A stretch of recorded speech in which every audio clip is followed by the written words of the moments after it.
Good morning, everyone. My name is Damien Johns. I just thought I'd do a quick market scan for you guys, just to warm you up for a Friday for the weekend. So let's get cracking and jump straight into Bitcoin. And look, what I'm seeing here is a potential double top where the move has come up here and here. So where it does this, it often will reject and come down and have a think about what it wants to do. So I guess my play in this is that I'm looking for what happens as a result of this rejection of the all-time high up here, which is back in March. It's tried a couple of times to emulate it again. It's coming back and doing that now, but I've just drawn a horizontal ray across from this little tower here. So this candle is on the 21st of May. This is a daily time frame.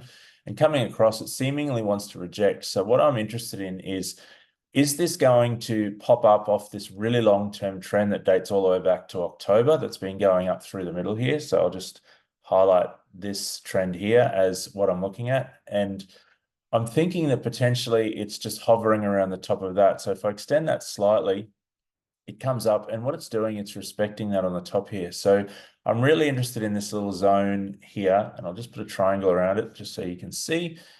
This little zone through here is really, really pertinent to what the direction of Bitcoin and which way it's going to take. So it may come down, down to another level of support, maybe 66,000 or something like that. Find its support here and then pop out. Alternatively, what it might do is it might continue to reject and have a little think about whether or not it wants to come down potentially a little bit further. 57 isn't unrealistic, but my thinking is based on the fact that we have this all-time high region here, which sits off this flag here, that we're going to actually at least attempt to give it a push. Will it? I don't know, but proceed with caution. It's Friday. The market is 24/7, but it will slow down tomorrow at around midday. It's one to watch, definitely. You can see that the last 2 days have been, so this day here and this day here have been fairly quiet, and there hasn't been a lot of movement, and that's because of indecision. And basically what we're doing when we're trading is we're trading psychology of the trader. And the psychology of the trader right now is we don't really know which direction it's going to take. So it's an opportunity for you to be, reassessing your portfolio, doing some education, things like that, and gives you a little bit of time just to sit back and see what happens without the potential of losing money.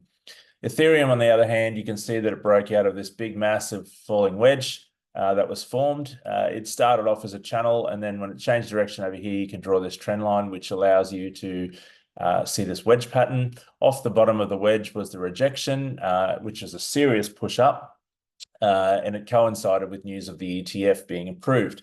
However, since then, the ETF isn't actually tradable at the moment, so Ethereum's kind of just going sideways. So very, very interested in this period between 3,900 and down to 3,700 on Ethereum, looking for opportunities off that.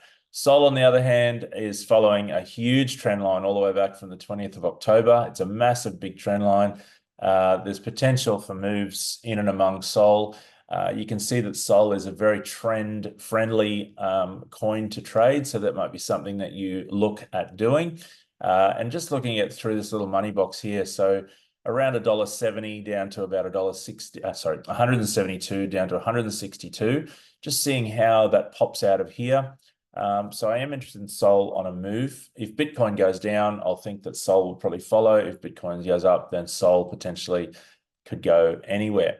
So this previous attempt at $210, but also you have to come back here, and the all-time high of Sol is around 260. So Sol has plenty of room to move.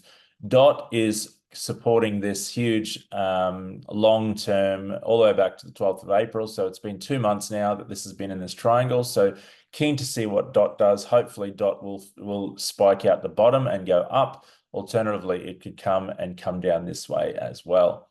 Enjin hovers around 30 cents consistently. However, if you zoom out on Enjin and take a bit of a bigger look, Enjin's toward the bottom of the trend on Enjin there. So there may be an opportunity to take this long moving forward. FTM has a very, very, very much a sideways upwards. So up, it's sideways, it's up, it's down, it's sideways, it's up, it's sideways. So you know, FTM, you can follow that along, use the Fibonacci. So all I've done here is put a Fibonacci on this little move here, come down to the 61.8 and rejected. What I've done is on this extended lines to the left. So I've ticked that box, and that'll give you the opportunity to have a look left and see where, you know, support and resistance may sit on various coins, but FTM is very much on my watch list. Link looks the same as Bitcoin a little bit in that it's spiked up. It's just hovering down a little bit. So I'm watching to see what FTM does off this, perhaps this 38 region or the 0.5 region or the 0.618. If you're watching this and you don't know where the Fibonacci tool is, it's up here on the left-hand side. Render, I've been interested in this since $10. Well, since before that, but more recently since $10. So it's hovering around this $10 mark. I'd be looking for some sort of an entry off this here. Hopefully this 50 EMA will continue. The 20 EMA will continue, and potentially we might get a spike up there. One more that I want to look at that I've been watching is Mover. That's kind of been moving in the last couple of days. I actually bought this back at 4 cents and I held onto it. So I bought it back down here. Shot all the way up to 44, didn't take it. Shot up again to 32, didn't take it. But I'm confident that this in time will go. So I'm just holding it to see what it's, I mean, it's times 4 my money so far. So I'm just holding that in my box. But Mover definitely could be moving and shaking.